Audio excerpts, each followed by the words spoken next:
How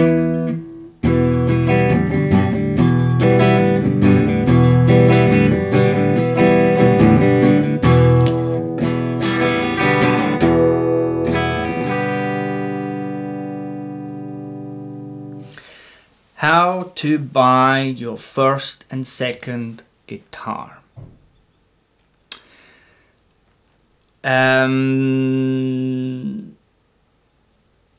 I'm going to try and explain that. Essentially what to look out for. In the previous episode of talking about amps and keeping it simple but good, which means is buy a good but simple amp. The amp is an integral part of the guitar, and so if you buy the right amp, not the right amp, if you buy a good amp with the guitar and knowing certain things, those elements become versatile in themselves.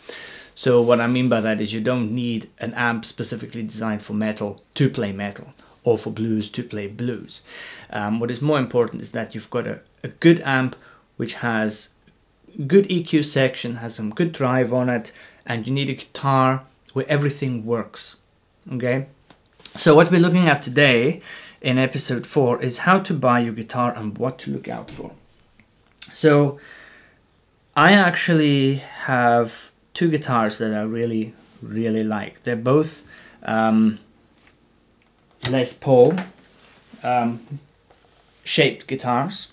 The one is an Epiphone 1960s throwback with the PAF humbuckers. The thing is amazing. It's actually, for an Epiphone, a fairly expensive one. And this one I picked up in a trade. This was my first LP style guitar. It's by a company called Vintage. And I always had Fender styles or Ibanez style guitars, or what they call super strats, but I wanted something shorter scale length, which is what the LP and the Gibsons usually are, 24 inches. And so I traded it with an Ibanez baritone of mine that I was kind of sick of, and I have never looked back. This is one of the nicest guitars you can get. These things go for around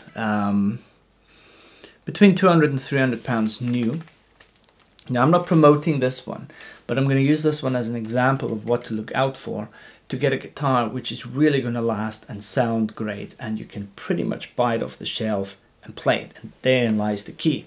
You go cheap, you go buy these packs from Argos or these cheap beginner packs from Amazon, or you buy some secondhand piece of crap in your local cash converters, and you're not experienced with guitars, you're going to be buying a lemon, right? It's just how it is. You're going to be buying a lemon, or if your friend tries to pawn you off his guitar because he's trying to fund a new purchase and he knows what he's doing, you're probably going to get a lemon. Buy new. Buy from a respected dealer. Try the guitar out. You want to know that you feel comfortable with it.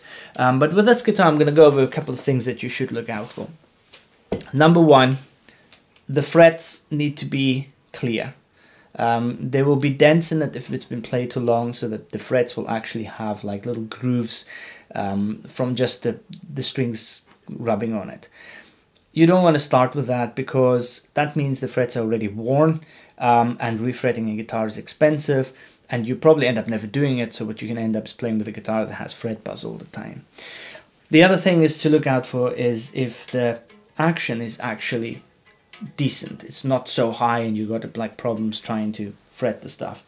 And the way you basically do it is you feel it yourself. You'll know yourself if this is like crazy high or if it's okay. That is probably a little bit more difficult to do in the beginning stages to gauge if the action is any good.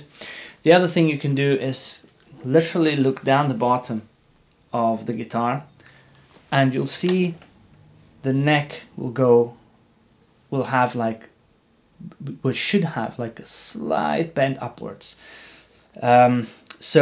And that needs to be literally just a tad. You should just notice the fact that it's got a slight up.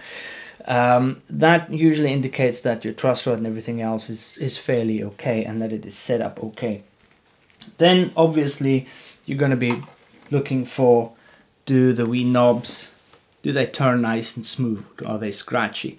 Plugged in, they should also make no noise, because obviously then your pots are a little bit done. If it's an LP style guitar like this, I would check the G string. LP style guitars are known for the G string to constantly go out of tune. The reason is this break angle from here to there and the downward slope causes it to kind of catch itself in the groove. There are very simple ways to fix it, but just check it. That is a very, very easy way to fix that without any mangling of the thing at all. Tuners, does it stay in tune? So play with the tuner. Does it go nice and smooth? Does the guitar stay in tune? These are actually things you can check in the shop or while you're playing with it. Another thing you can do is see if the pickups are overly microphonic. That is basically when the pickup itself picks up things other than the strings. You can literally talk into the strings and sometimes you can hear it if they're overly microphonic. So the way you do that, so we are now on the bridge pickup and you can't really hear it. Now you can hear a little bit, but I know that these are slightly microphonic. They're actually designed that way, but not too much. If they're overly microphonic, you can't really solve that problem. They have to literally be taken apart and repotted with wax. So you don't want that. Check any sort of cracks behind the neck here, any sort of cracks on the heel. Sometimes these cracks are superficial and it's actually just in the finish, but you won't know. So I would suggest don't buy anything that has any real cracks in it. Have it on, play it through. These are to me the main things that need to be checked. The switches as well, if you toggle them, do they make kind of poppy clicky noises? Do they make scratchy noises? Are there kind of intermittent signals coming from it? And that is pretty much the main stuff to look out for. If all these things are sha na na, then your guitar is probably okay-ish. I've just noticed that because I play this so much, I'm actually starting to develop some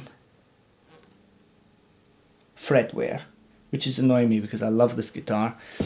And I don't know what I'm going to do if the frets are too worn. So these are kind of like the basic things to look out for. There are other things that you could try and do. That is open up the cavities, see how messy it is inside, see how good it is inside, see if the insides here, if they have any sort of shielding in it, copper shielding that helps keep the buzz out of guitars. Yeah, look out for these things and don't buy them if these kind of basic things are not good. You can always find another one. That's it for episode 4. Thank you very much.